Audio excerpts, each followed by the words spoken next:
السلام عليكم، بغيت نسولك واحد السؤال، واش عمرك كنتي باغي تهضر قدام الناس ولا تعبر على الرأي ديالك ولا تقدم عرض قدام الناس، ولكن ملي جا الدور ديالك حسيتي قبل ما تبدا قلبك بدا كيدق، لسانك ولا ثقيل، الأفكار تفرقات، صوتك ولا كيرتعش، ومن بعد منين سالا الموقف قلتي في راسك كون غير قلت هاد الجملة، كون غير جاوبت بهاد الطريقة، علاش ما عرفتش نهضر. إذا وقع لك هادشي راك ماشي بوحدك، ولكن بغيت تعرف واحد الحقيقة.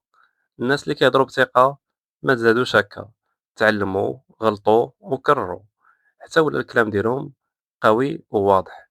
أول حاجة خاصك تعرفها، الثقة في الكلام ماشي في الصوت العالي.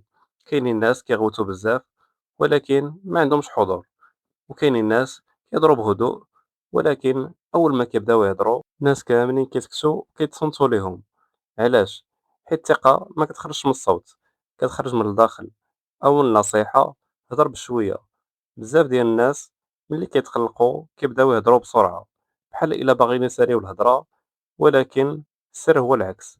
كل ما هضرت بشوية كل ما بان الكلام ديالي أبطأ، وزيد الناس غادي يفهموك أكثر. ما تخافش من السكتات القصيرة، إلا ساليتي فكرة وقف ثانية ومن بعد كمل. هاد الوقفة الصغيرة كتعطي قيمة للكلام ديالك. تاني حاجة، تنفس قبل ما تهضر. إلا كنتي متوتر التنفس ديالك كيولي سريع. قبل أي كلام خد نفس عميق وخرجو بشوية، غادي تلاحظ أن الجسم ديالك كامل بدا كيهدأ، ومنين كيهدأ الجسم كيهدأ الصوت. تالت حاجة، شوف الناس، ما تبقاش حاني عينيك للأرض ولا كتشوف في السقف. العينين كيبينو الثقة، ما خاصكش تحدق الناس بطريقة غريبة، غير شوف فيهم بطريقة طبيعية وانت كتبت النظر بين شخص وآخر.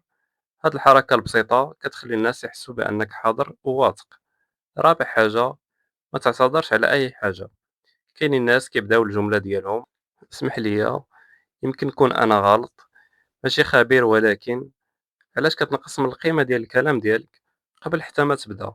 إلا عندك فكرة قولها باحترام وخلي الناس يناقشوها، ما خاصكش تبرر الوجود ديالك. خامس حاجة، استعمل كلمات واضحة، بدل ما تقول يمكن، ما عرفتش، على ما أظن، قُل أنا كنشوف، في الرأي ديالي، التجربة علمتني. هاد الطريقة كتبين أنك كتعبّر على الرأي ديالك بثقة وبلا غرور. سادس حاجة، تقبّل أنك تغلط. بزاف ديال الناس ساكتين حيت خايفين يغلطوا، ولكن واش عارف حتى الناس اللي كيهضروا وكيهضروا مزيان كيغلطوا، كيخفوا، كيتعلموا وكيعاودوا الجملة وكيكملوا عادي. الفرق هو أنهم ما خلاوش الغلطة توقفهم. إلا نسيت كلمة وقف، فكر وكمل. الناس غالبا ما غاديش يلاحظوا. سابع حاجة، وسع المعرفة ديالك. كل ما تعلمتي أكثر كل ما زادت الثقة ديالك، حيت الناس اللي كيعرفوا على شنو كيهضروا ما كيحتاجش يمثل. الثقة الحقيقية كتبدا من المعرفة، قرا، تعلم وسول. كل معلومة جديدة كتزيدك قوة.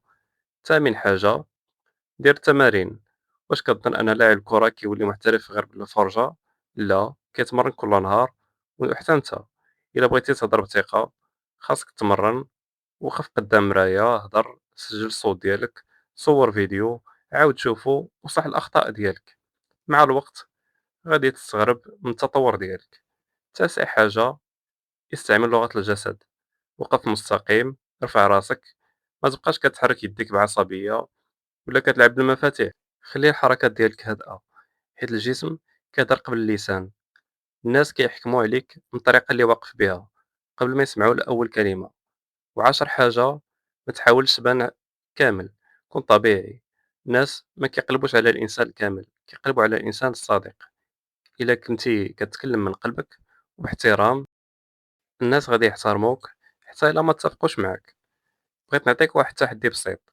من اليوم كل نهار دير محادثة وحدة ما كنتيش غادي ديرها. هضر مع البقال، سول شي واحد على شي حاجة، شارك برأي ديالك في المجتمع، ولا صور دقيقة وانت كتهضر. كل مرة كدير هاد الخطوة راك كتقوي الشخصية ديالك، وكل مرة كتهرب الخوف كيكبر. وما تنساش، أول مرة غادي تكون صعيبة، تاني مرة غادي تكون أسهل، و10 مرة غادي تستغرب كيفاش وليتي كتهضر براحة. وفي الأخير بغيتك تعرف واحد الحقيقة، الناس ما كيتذكروش الكلمة اللي قلتيها، ولكن كيتذكروا الإحساس اللي خليتيه عندهم. إلا هضرة بثقة وباحترام وبهدوء غادي يسمعوك وغادي يحترموك حتى إلا كنتي كتقول أبسط الأفكار. أما إلا بقيتي ساكت خوفا من الغلط يمكن تضيع فرصة كبيرة في خدمتك، مشروعك، في حياتك كاملة. إذا ما تنساش الثقة باش تهضر، هضر والثقة غادي تبنى مع الوقت، حيت الثقة ما كتجيش قبل الفعل، الثقة كتجي من التكرار، من الجرأة، من أنك كل مرة كتنتصر على الخوف ديالك. شكرا بزاف على المتابعة، وإلا عجبك هذا الفيديو شاركوه مع شي واحد كيحس بالخوف ملي كيهضر قدام الناس.